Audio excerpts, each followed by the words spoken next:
When it was time to nominate candidates for the consular election of 63 BCE, the conservatives in Rome were in a tough spot. Many of the older conservatives still had the stink of Sulla's reign of terror on them, which is this whole can of worms that I'm not going to get into today, and the generation that had come of age after Sulla was still too young to be eligible for higher office. In desperation, the conservatives turned to this young senator from an unknown family named Marcus Tullius Cicero. Cicero was from a small town in central Italy, and rose to prominence as a lawyer and later as a skilled administrator. Cicero was a citizen, but not Roman in the sense of being from the city of Rome, and everybody could tell. His detractors would call him a foreigner and an immigrant for most of his life. Supporting Cicero was a bit of a gamble for the conservatives. He had a reputation for being a constitutionalist and for being against corruption and bribery, but he was still an outsider. Would he respect the Senate's prerogatives? What they didn't know at the time and what we know now is that Cicero favored stability and order and peace above all else. They had all lived through this painful civil war, and Cicero believed that Rome's constitution was the best defense against another one. So the conservatives backed Cicero. It's not like they had much of a choice. The other two major candidates for consul that year were Catilina, aka Catiline, who was one of the leaders of the Reform faction, and Antonius, the uncle of Marcus Antonius, aka Mark Antony, Caesar's future right-hand man. Antonius was loosely aligned with the reformers, but in my opinion, just seemed like an ambitious idiot. More on him later. Cicero didn't have a lot of money to spend on this campaign, so he did something as old as politics itself. He attacked the character of his two opponents. He was particularly brutal when it came to Catilina. He accused him of deliberately stealing from non-Romans during Sulla's dictatorship, which is just another way of saying, hey, non-Roman citizens, I'm one of you, vote for me. He constantly reminded voters that his opponents were complicit in the dictatorship, while Cicero had kept his hands clean. And even more, he accused both of them of being close friends with a young Julius Caesar, who was running for praetor that year and was already a very polarizing figure. Cicero also fought hard for the support of the wealthy business class. Some of the more radical reformers were making them nervous, and they were open to supporting someone like Cicero, promising stability. Cicero won in a landslide. Antonius came second, and he would serve as Cicero's co-consul. He was less strongly associated with Sulla than Catilina was, which I think explains his win. Catilina was understandably upset by his third-place finish. He was arguably Rome's most prominent reformer. It was humiliating. He still had his seat in the Senate, but he immediately began preparing to run for consul again next year. When Cicero took office in January of 63 BCE, he did something so incredibly smart that I can't believe it didn't become common practice. He was assigned one of the best provinces to govern after his term, Macedonia. He went to Antonius and was like, hey, you wanna trade? They negotiated a deal. If Antonius stayed out of Cicero's way all year, he could have Cicero's province. This is the last time you'll hear about Antonius in this video, but he was around, just doing whatever Cicero told him to do. The first major problem to confront Cicero is something we're all familiar with now: land reform. It was 4 years before Caesar's year as consul, and the land reform was still the perennial objective of the reformers. Cicero had no interest in bringing this issue up, but it was proposed by one of the new tribunes of the plebs. Cicero had to figure out how to deal with it. The actual bill was kind of similar to the land reform bills that Caesar would later pass, only smaller in scope. A commission, 10 members this time, were to buy up land and redistribute it via lottery to the urban poor. In order to pay for this, the commission was authorized to sell publicly owned land in Italy and abroad. At the time, Cicero thought that Caesar was secretly behind this bill, but he had no proof. Based on the similarities between this bill and the one that Caesar would later pass, we can look back with some hindsight and say that, yeah, he was probably right. Cicero did everything he could to turn public opinion against this bill. He went around stirring up old fears, calling the 10 commissioners the 10 kings. He did his job, because the Senate voted down the bill and there was very little public backlash. The downside of all of this is that the reformers now saw Cicero as an arch-conservative, which honestly he really wasn't. He was an institutionalist, and his problem with land reform was just that it was destabilizing. Cicero may have been consul, but he was still a lawyer at heart.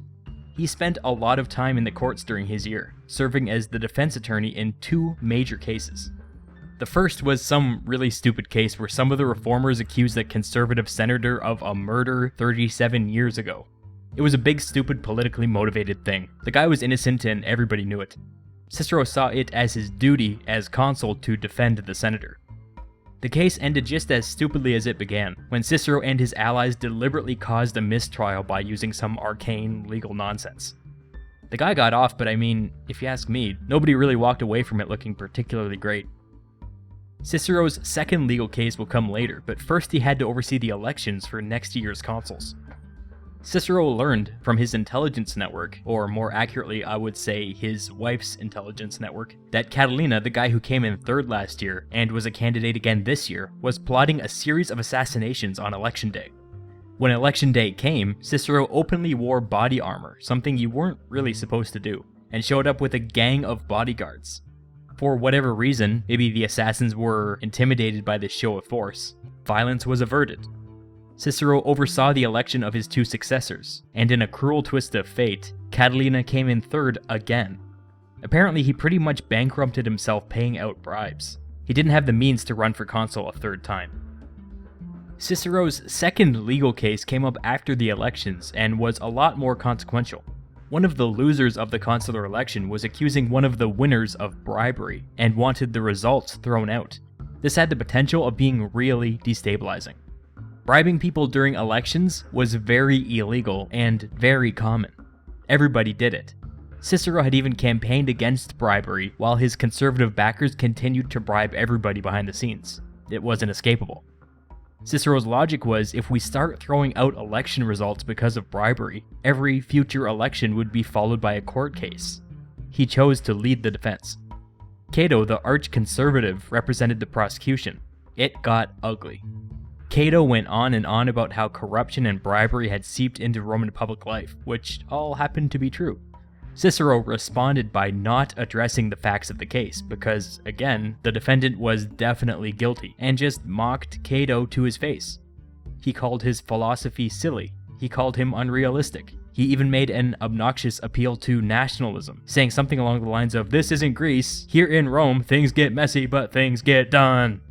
Cicero won the case, but gross. After this, in a kind of symbolic gesture to prove that he wasn't pro-bribery, Cicero introduced and passed a law that increased the punishment for blatant bribery to up to 10 years of exile. Again, this was symbolic and more of a message to future candidates, saying, okay guys, pull back on the bribery a bit, it's getting out of control. In October, after all of the turmoil with the elections was finally put to rest, Crassus, a senator from the Reform faction, came to see Cicero.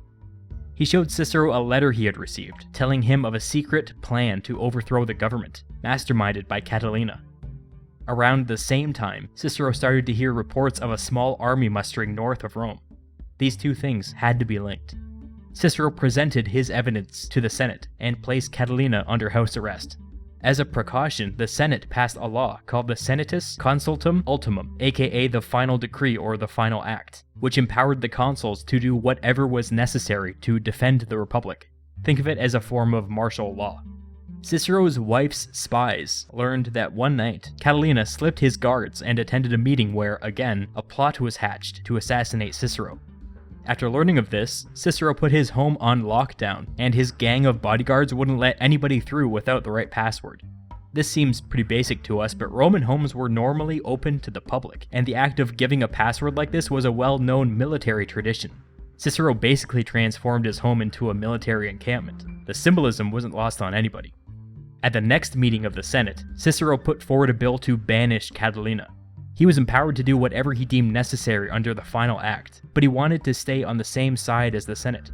Unfortunately, nobody wanted to put themselves on the record against Catilina.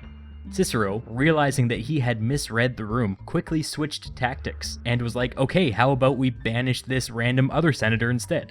The Senate was like, but he did nothing wrong. And Cicero was like, aha, so you admit Catilina did something wrong. Not Cicero's finest moment. In the end, he was right though, because Catilina fled the city that night and joined up with the army in the north, and declared himself the head of the new government in waiting. The situation was now on the precipice of civil war. Sometime later, one of Catilina's allies in the city went to a diplomat from a Gallic tribe visiting Rome and was like, hey, we're gonna overthrow the government, let's team up. The diplomat went directly to Cicero and reported to him what had happened. Cicero was like, no, go along with it. Now he had a spy on the inside of the conspiracy. The Gallic diplomat set up a big meeting with a bunch of conspirators to coordinate their plans. And when everybody showed up, Cicero was there with his bodyguards, and all of the traitors were arrested. Cicero went before the Senate and said that he wanted these guys put to death. His argument was that the city was a powder keg, and they had no way of knowing how deep the conspiracy went. If they executed these leaders, it might be enough to put an end to the whole rebellion and avert a war. Remember, the Senate had already empowered Cicero to do whatever was necessary to keep the Republic safe, so he was not required to get the Senate's permission for any of this. But Cicero believed in the Senate, and he didn't want to go against their wishes. Both of the incoming consuls agreed with Cicero, put the prisoners to death. All of the ex-consuls agreed as well. So did all of the praetors. When it came time for the incoming praetors to weigh in, Julius Caesar rose to speak. Caesar argued that executing these men without a trial was an authoritarian thing to do, and it set a dangerous precedent for the future. He suggested that instead they should be sentenced to life imprisonment.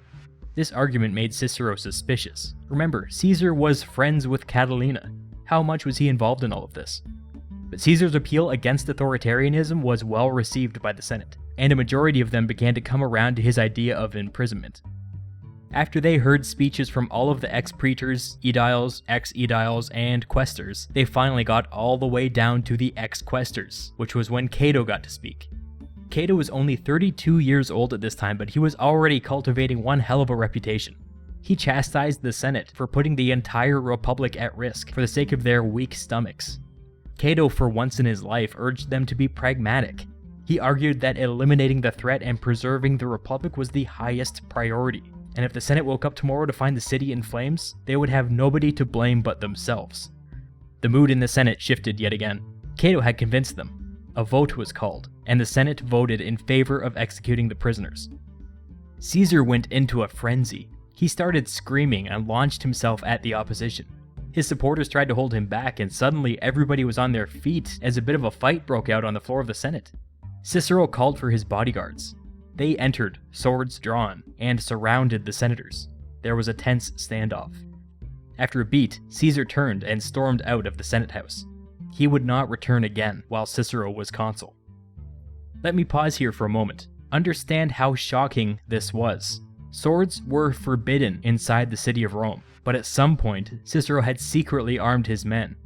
Even more shocking was the fact that there was almost bloodshed on the floor of the Senate, and it was almost Caesar's blood. Let's just sit with that for a minute.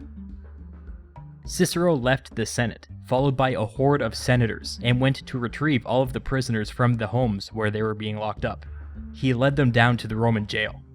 Side note, I just learned this, the jail was actually an old converted cistern, like for holding water, so you could only enter it through the roof.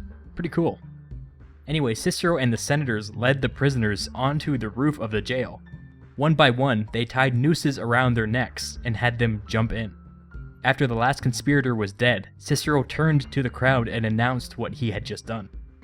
When the rebel army to the north heard what had happened to their leaders, most of them fled. The Senate sent an army of their own to deal with them, and it was just a one-sided slaughter.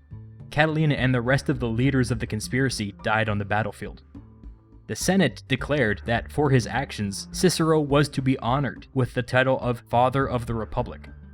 At this point, Cicero's term was nearly over, but for his remaining days as consul, a crowd would follow him wherever he went, cheering and applauding. Cicero would consistently call this the proudest moment of his life.